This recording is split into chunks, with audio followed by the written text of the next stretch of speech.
At this time now, I'd like to go ahead and move into our final keynote presentation of the day. And this will also include a Q&A portion at the end of their presentation. So again, throughout their presentation, if you have any questions that you would like to ask, throw them in the comment section in the Zoom chat, and I'll go ahead and present them to our presenters.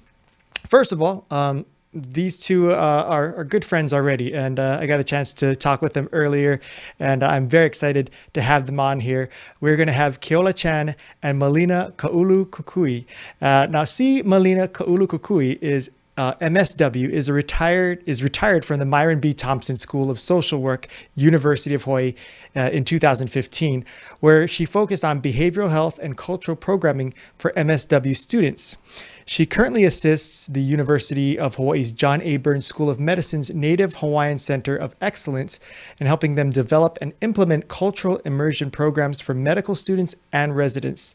She also teaches traditional family-based cultural practices of ho'oponopono in methodology of Mary Kavena Pukui, who mentored Richard and Lynette Paglinawan, who is in turn graduated Kumu Malina after several years of training. Now, Kumu Malina has been dancing hula all of her life, adult life, and is a respected Kumu hula, a hula teacher. And since her retirement, she has been teaching hula at the women's jail, using her professional background in substance abuse treatment and trauma-informed care to help inmates embrace hula as a cultural tool to effect healing. Our second presenter is Keola Kawaiula Iliahi Chan, and he is the executive director of Aha Kane Foundation for the Advancement of Native Hawaiian Males. After his professional career in music, Keola found a new source of inspiration and strength from the medical healing arts of traditional Hawaii. As Keola became recognized within the community as a master Kanaka Lomi Lomi and skilled teacher, he envisioned and founded Hui Mauli Ola in 2002 as an avenue to address the health and wellness of the native Hawaiian people. His approach was unique and unforeseen and truly groundbreaking in addressing the self-determination of marginalized people through traditional healing. His organization has grown in every aspect and is regarded as a premier multidisciplinary healing association in Hawaii.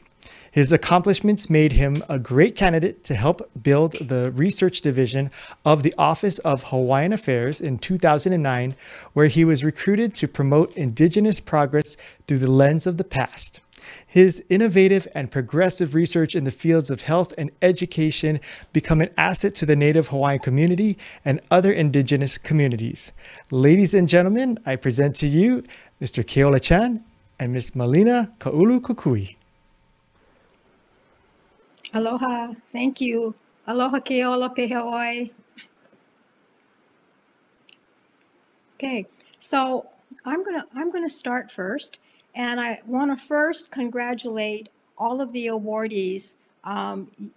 They're so well deserved, and I was just touched by listening to the next generation of storytellers, because you know, in our culture, mo'olelo, storytelling is so important. And I also know the achievements of Eddie Mercer and Dr. Koyanagi, and I want to extend a special congratulations to them. So I'm going to start for a few minutes, and I'm going to tell you a mo'olelo. And I'm going to tell you a mo'olelo, or a story, about a person who has been in our culture club for many years. And I'm going to call him Bubba. That's not his real name, but his whole community on the west side of Oahu knew him as Bubba. Nobody knew his first real Christian name. And Bubba refused to go by his Hawaiian name. And this is his story. He told this story about a year after joining our cultural organization, our culture group. And he started off his story by saying, you know, I grew up on the west side of Oahu. I was scared all the time. I was scared all the time because my family used drugs. And when they were high, my father beat up on my mother. Sometimes my mother beat up on my father, and when she did, she really got it. I was scared because our family engaged in illegal activities. And you know, everybody in the town knew that. I was scared because at some point, my dad started beating up on my kid brother and me, especially when he came home drunk. He would come looking for us. Now, my grandma lived with us. The only person that my dad would not beat up on was my grandma. So my kid brother and I would run to my grandma's room when we heard our dad come home drunk. And we would climb in her bed and she would protect us. You know, kind of shame, huh? Running to your grandma's bed and jumping in her bed to protect yourself from your dad. And when I was about 13 and still running to grandma's bed, I was so ashamed. I was so ashamed because I was a big kid and I was still running to grandma's bed. I was so ashamed because my family was still beating up on each other. I was so ashamed because they were doing things illegal and forcing us kids to get involved in that activity. So naturally, as a teenager, I turned to drugs and alcohol. I used drugs and alcohol for maybe about 10 years. And I realized at some point that if I didn't stop, I was going to die. So I tried. I got clean and sober, and then I didn't. And then I got clean and sober, and then I didn't. And finally, to make a long story short, I got clean and sober. I was grateful for my sobriety. I still attended AA meetings. And of course, what does a addict who's clean and sober do in his community? I started working in a substance abuse facility and an organization. And the whole community knew me as someone who would come to their rescue at 2:00 in the morning. Several times at 2:00 in the morning, I would go and pick up someone in my community and drive them into town from the west side of Oahu to Queens Medical Center or some hospital that I thought maybe could help them. One day, while driving from my side of the island to Honolulu, you know, there's this big wide turn. You got to turn left. And it's hugging the coastline. And there are all of these rocks off the little cliff on the other side. And I realized that I asked myself, what would I do if I just drove straight? What would I do if I just didn't make that turn to the left? And I realized that something was wrong. I realized that what I was saying to myself was, if this is as good as it gets sober, it's not enough. If this is as good as it gets, I need more. And so every time I made that trip into Honolulu, I had to force myself to turn my wheel to the left so I wouldn't drive straight into the rocks below. Fortunately, about that time, when I was struggling with suicidality, I heard about this culture group coming to my side of the island to teach about cultural practices and traditional protocols. So I went. I met Hawaiians who were proud of who they were, not like me. I learned some traditional practices. I learned some protocols. They made me name them in Hawaiian. Wow. Over the next few weeks, Bubba said, something stirred in my na'au. Something came alive. I didn't even know that my na'au was dark until some fire got ignited. and I wanted more. I was hungry for more. One weekend, this group was doing a fundraiser, and we were going to make Kalua pig in the emu. And you know what? This group was so impressed at how I could dig an emu and how I could make Kalua pig. I was really good at it because my dad taught us how to emu a pig. My dad taught us to make traditional lau lau, and I could make really ono lau lau. But you know what? Because these were Hawaiian activities, I thought, it doesn't matter. You know, it doesn't matter. It's just what my father did. But I was downplaying being Hawaiian. But here was a group that was telling me that I had some skills and I was hungry to learn. And when I started doing things, they said, hey, you're really good at this. You're really good at this.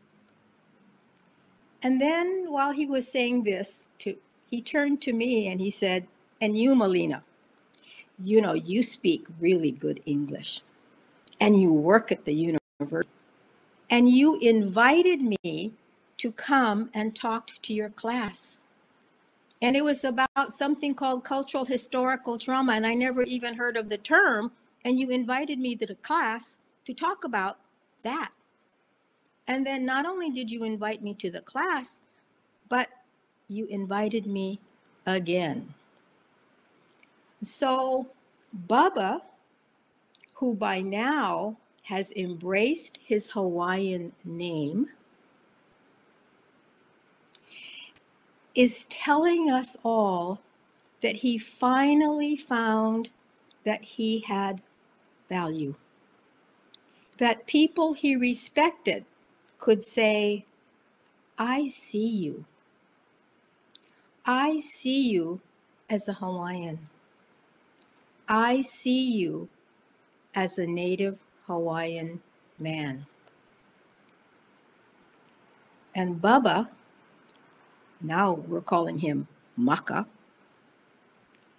talked about how healing was not just going to AA meetings.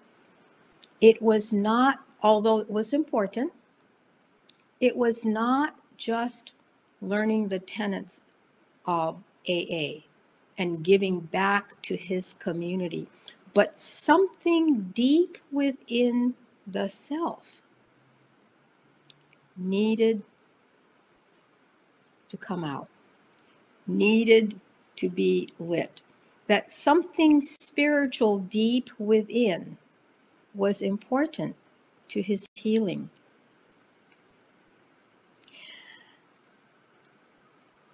He went on to become one of the leaders of our group. He started to teach. He started to learn the skills that we were teaching so well that eventually he started learning those skills. He started teaching about making namea kaua,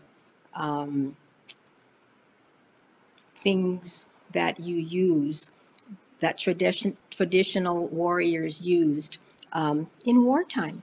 And he would make beautiful artifacts, beautiful weapons. He went on to lead all of our fundraising with respect to Kalua pig, making traditional lau lau. He used to laugh at the Honolulu group members who made lau lau in tinfoil. And he said, OMG, that's not the way you make lau lau. Let me show you how. And he became a leader in our group. And to think that perhaps we almost lost him,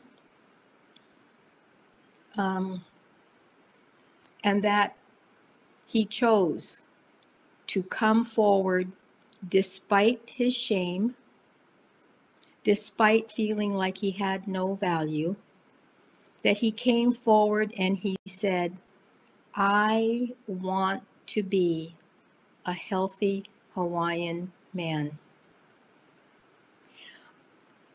So I'm going to end there, and I'm going to turn it over to Keola, because one of the things we know and one of the things we talk about is to pay attention to the wisdom of our ancestors, right? Who instruct us to nana ike kumu, to return to the source. And what does that mean? And I know that Keola will answer that question. So Keola? Velina mai kako, mahalo first of all to the Mental Health America of Hawaii for hosting this. Congratulations to all the awardees and honorees this year, and to each of you that continue to do great work for our community. I was asked, along with Malina, to come in and kind of share from a cultural perspective, um, and I wanted to share two mo'olelo as well. Hopefully, we'll get to two. Um, And as the executive director of Ahakani, we focus on Native Hawaiian males, and we had partnered with one of our partners was a Salvation Army, and we had about 30 men come over a series of several weeks to participate with us in some of the cultural programs that we had provided for them. Many of these men, we later found out through conversation, um, all of them had some form of substance abuse, of course, and many of them had shared um, many thoughts throughout their lives of suicide. And so it was a nice place for us to bring them to a very cultural space at in Kaneohe called Papahana Kuo'ola, where we had and held our activities. One of the activities that I thought I wanted to share with you folks was this idea that the role that Aina plays for us as Native Hawaiians. It is not just land; it literally means that which feeds. But we have a greater relationship with our Aina than just the very thing that feeds us. Is that we have a relationship to that, to our Aina, genealogically. And so, being that that is how we view that as our our Aina as land is our mother, and we have called Papa, and we have our Sky Father Wakia. And many of our Kane, when we gathered with them, we were telling them, trying to educate them, kind of re-inspire them with their cultural identity, because we feel at Ahakane cultural identity and cultural practices is a resiliency factor that we must reinstill in our people due to the mo'ohihia or historical generational trauma that has happened over the years. And so through this kind of education, we felt like, okay, this is the type of program, kind of education that our Kane need. What we later found out, and I share this as a learning experience for us at Ahakane to maybe help you folks understand or you folks implement the role that Aina plays. Because we often think of treatment, of therapy, in a way it goes from A to B. I wanted to kind of talk about something that is not even part of A and B. It's kind of like C. And part of the day, what we had them do, besides the education and cultural interactions that we tried to expose them to, is we thought it would be really helpful for them because many of them had never had the experience of going into a lo'i. And so we took them down and got them into the lepo, or, yeah, into this lo'i, where at this particular site the lo'is are very deep, and so it's not just at your knees. These guys ended up the lo'i went all the way up to the chest when they went inside. And as you can guess, this was an all men's group, and so it was constant laughter, constant joking with each other, teasing, the typical Kane thing. when they you could tell as we got closer to the lo'i, they got more uncomfortable. They were joking more, teasing more, um, because many of them had never experienced a lo'i. They've seen one, they've never gotten into one. And so when we got them in, it was really interesting for us because we noticed how quiet they got. Within a 10 minute span, they got really, really quiet, and they just did the work. They did the hana. After about an hour of that in the lepo, in the dirt, we brought them out, walked them up a few yards, and took them into a place called Ha'akolea, where it's kind of like a stream where we could jump in the water and clean ourselves. When we came back down from that experience, we saw them starting to gather amongst themselves and having conversations. Some were obviously from afar. We noticed they were kind of distraught, kind of crying, but getting support and counsel from each other. So when we kind of regrouped and had conversations with them, what came of that was that out of the entire day, many of them had shared that while the education and the workshops that we held was really good for them, the most impactful thing was this experience of going into the lepo, because it symbolized this idea of when they went into the mud and they got dirty, right? They had all this lepo on them. Many of them could connect to that idea of that is how they live their life. That is the struggle that they are in. That is how they felt about themselves. Yeah. And so going through the process of washing themselves, cleaning themselves, it was symbolic for them that um, it was a rebirth. Like they were being reborn from the land, that the land could wash away, could clean, could restore them. We had never planned that to be the case. It was just to expose them to lo'i and to doing the practice, and to reintroduce them to their elder sibling haloa, not realizing this entire experience that had nothing to do with us, nothing to do with a therapist, nothing to do with Hawaiian healing practitioners. It was between the Kanaka and the Aina and their relationship and reconnection of that relationship that did the healing. And many of them walked away understanding the importance of not just what Aina is, but it's their responsibility to also give back. One of the other experiences that we had in these workshops with these men is that we wanted to teach them, because one of the things that many of them had shared they wanted to learn was upena poi poi, or to throw net. Many of them never learned how to throw net before. And so we brought in one of our kumu, Umikai, and we had shared with them, okay, before you guys learn how to throw net, you got to learn how to fix the net, because that's a guarantee. If you throw net, it's going to get caught on the rocks and break, and you're going to have to know how to fix it. So we're going to start with the fixing first. Now, we thought this was going to be a great opportunity to engage the men in learning the skill sets, reconnecting again with their cultural practices. um, what ended up happening, because those of you that know Umikai, he's a very patient, he's older, he's in his 70s. He's well respected in our community, but he has, why we love him so much is he has a very calm, patient demeanor. And for many, when he was teaching the class, he was not just calm, but he has this very active. He would love to joke with the men throughout the process, and so what would happen is that when he was teaching the class, he made it a place that was really enjoyable for these participants. At the end of the day, when we talk story, when we would gather around the kanoa, around the ava bowl, and have conversations, the men had shared, Keola, what was the most important part wasn't the learning of how we fixed the net that made an imprint in many of us. What was really important was that We have all these classes, all of these experiences. We're being told how to behave. We are told the proper behaviors to have at home or to have at a workplace.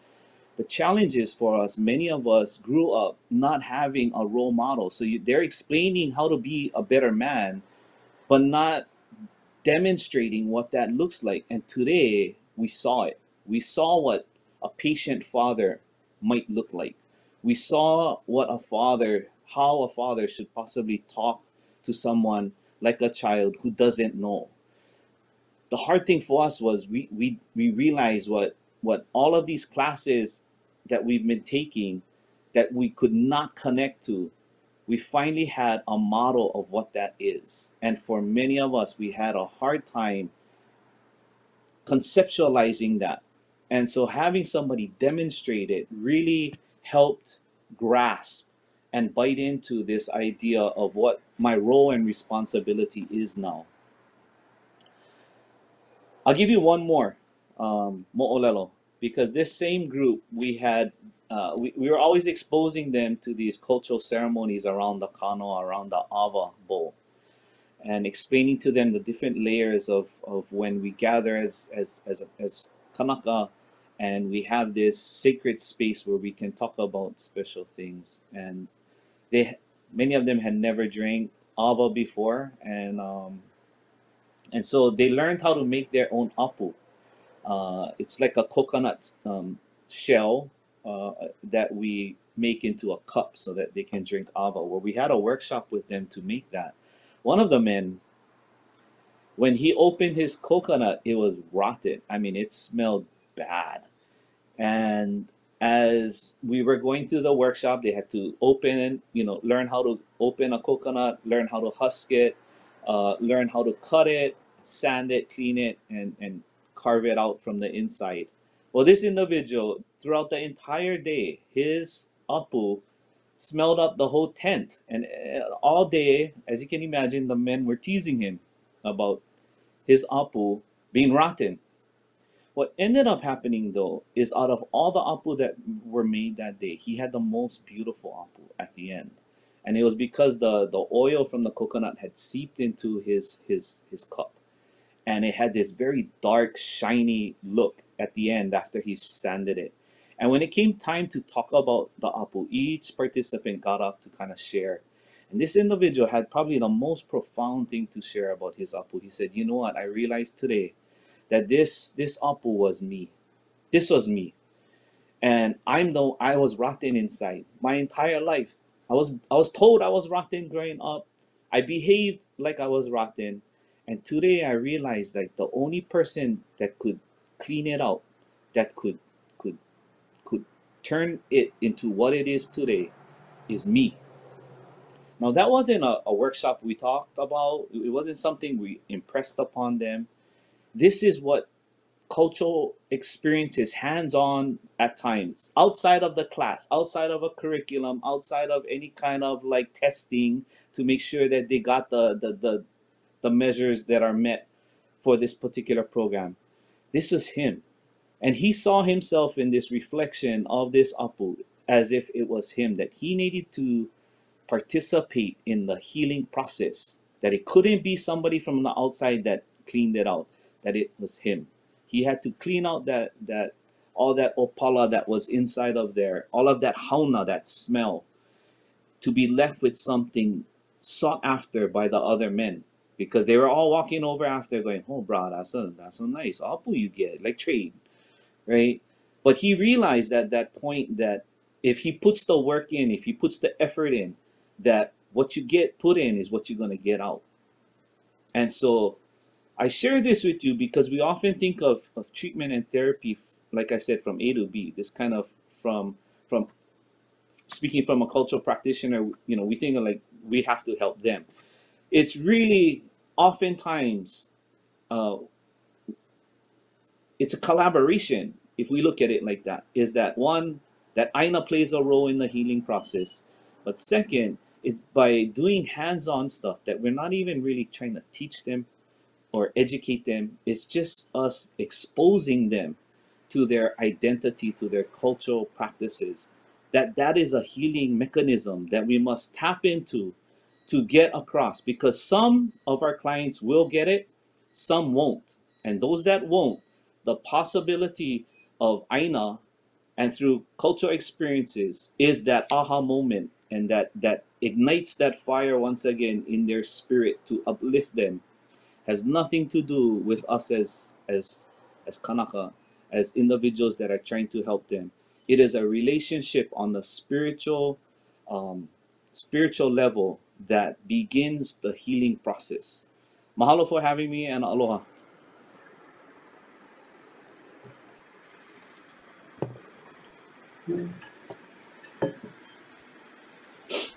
Oh, thank you so much, Keola, and thank you so much, Malina. That was so good.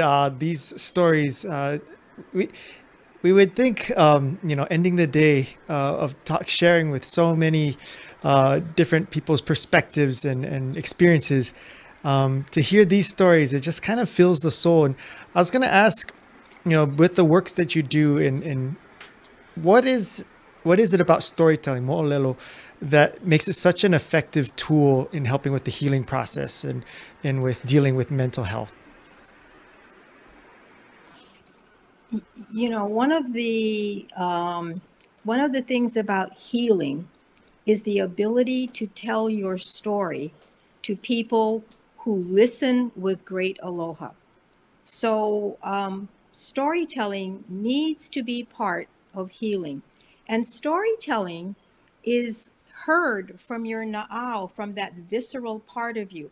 It's not just heard from the cognitive part. So the storytelling is told from your na'au, from that visceral part of you, and stories are heard from that visceral part. And then the support for the storytelling comes from someplace really authentic. Keola, what about you? What has been your experience as far as how you've seen storytelling and how it can be effective in helping heal and helping deal with mental health issues?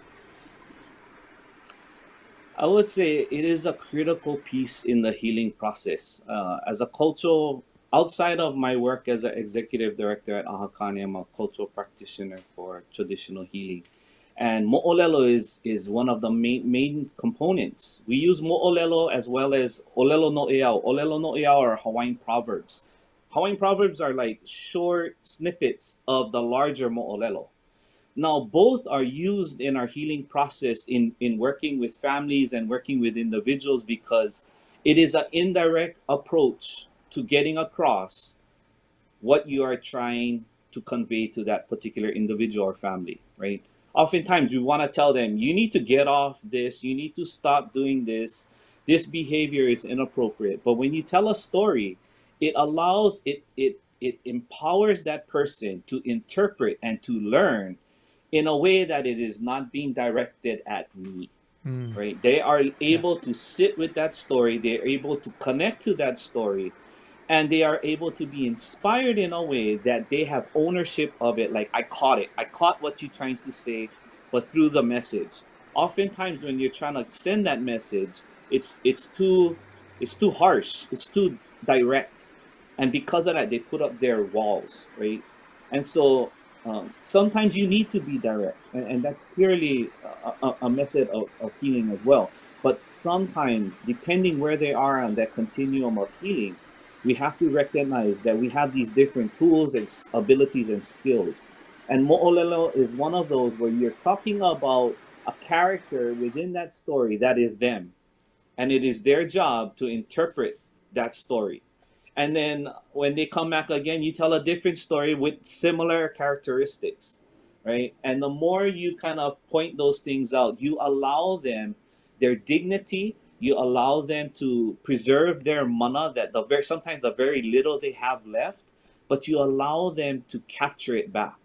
And that's what mo'olelo and olelo no eau, these proverbs, how we use them in the healing process. It's not just stories.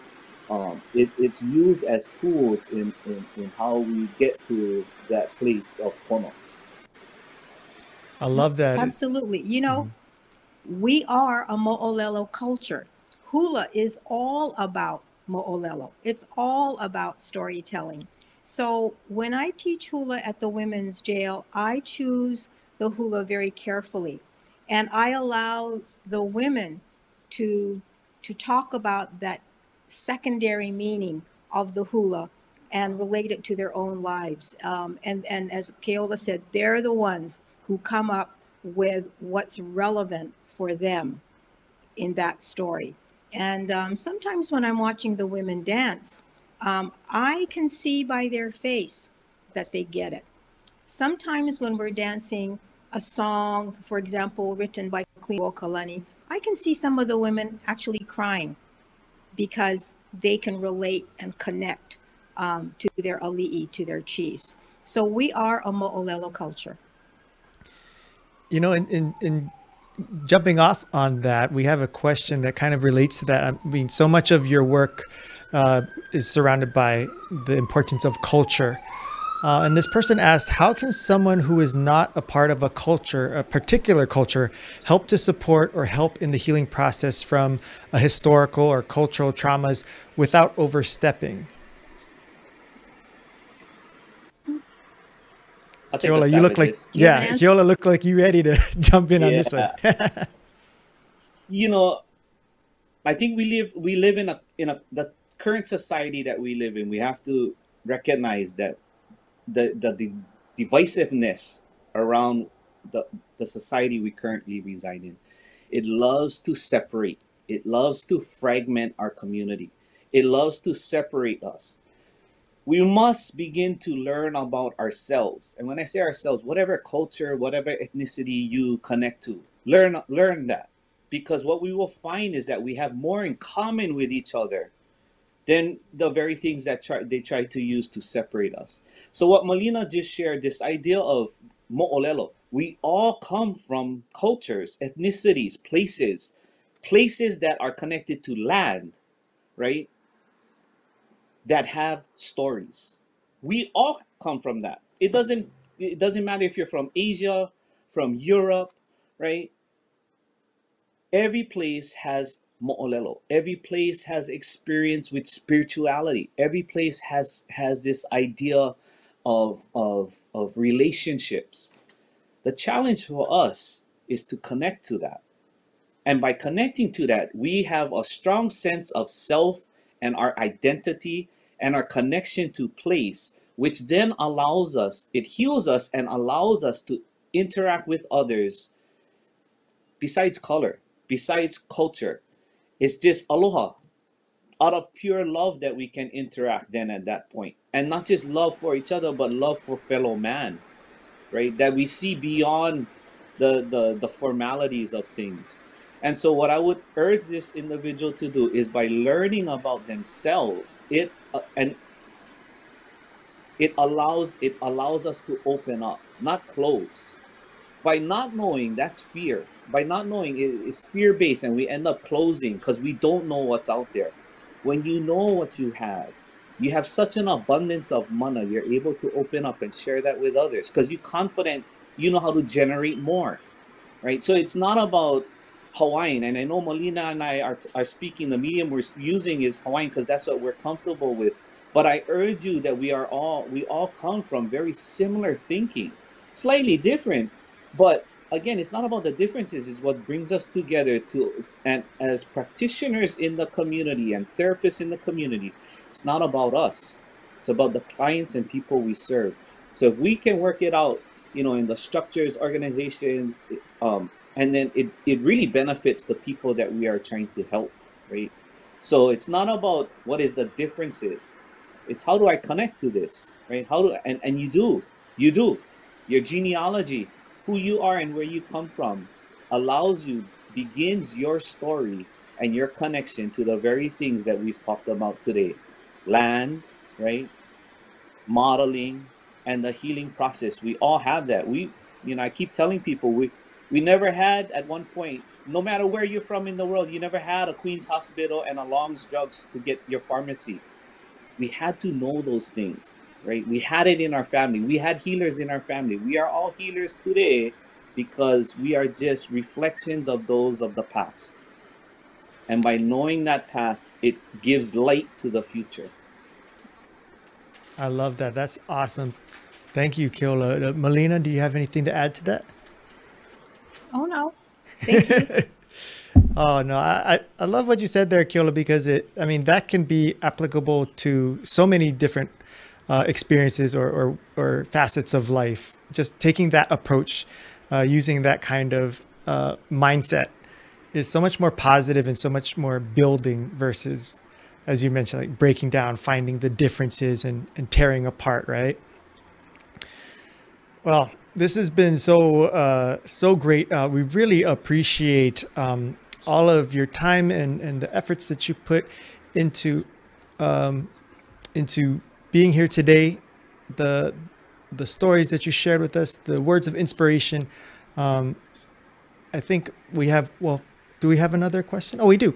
I was just about to say thank you and good night, but we have a question that just popped in. So let's get to that. This is from Rolly. Rolly Alvarado is asking, how could we bring this approach of healing to combat vets?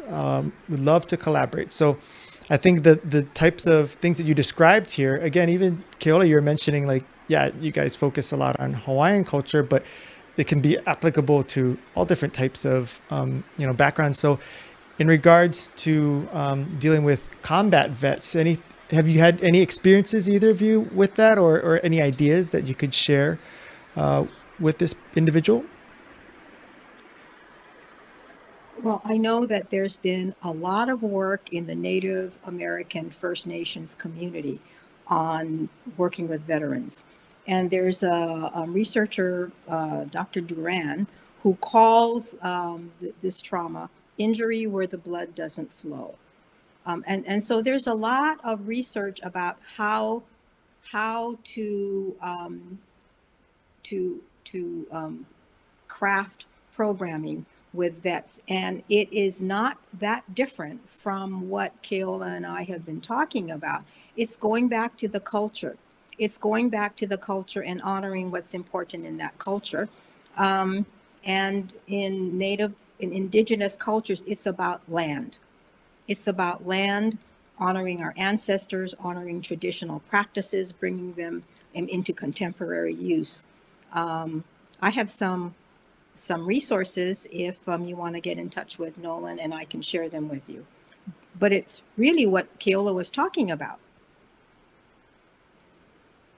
Yeah, that'd be great. And if we could maybe through MHAH, we can share those resources maybe through one of their facets. But yeah, Malina, if we could get that from you, that would be fantastic. Keola, did you have any thoughts or anything to add to that? I would say working with our veterans, what has happened over several generations in the military is this disconnect from spirituality, right?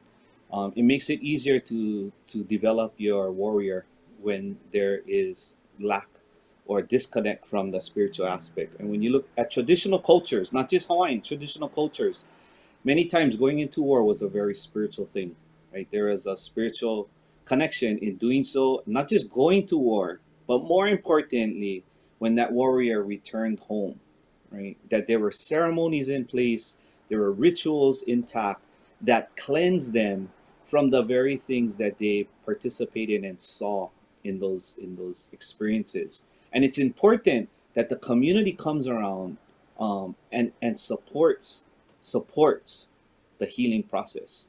It's not just the warriors can do it alone.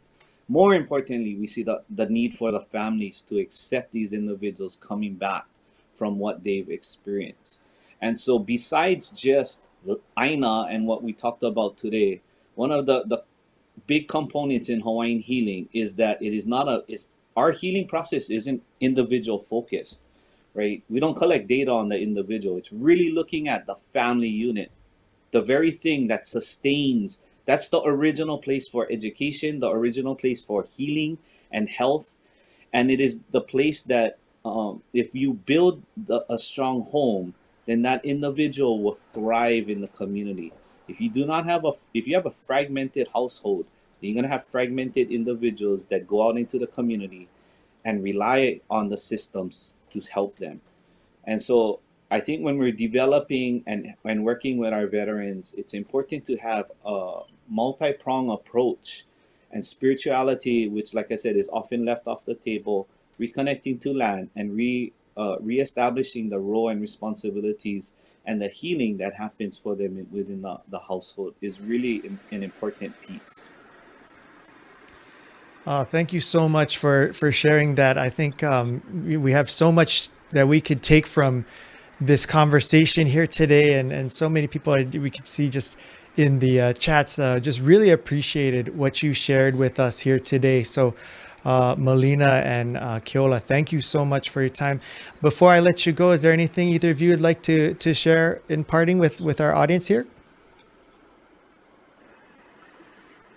Mahalo No, Nolan, thank and you to for the the team opportunity. behind the scenes. Oh, you guys at the same time. You guys are so in sync. Well, well, you guys, we cannot thank you enough. Thank you for sharing your hearts and all of your wisdom with us, and thank you for all that you do for our community. And we look forward to seeing all that the more that you bring to our community here. So thank you for spending this time with us here today, and have a great rest of your day, you two. Thank you, Keola. Thank you, Malina.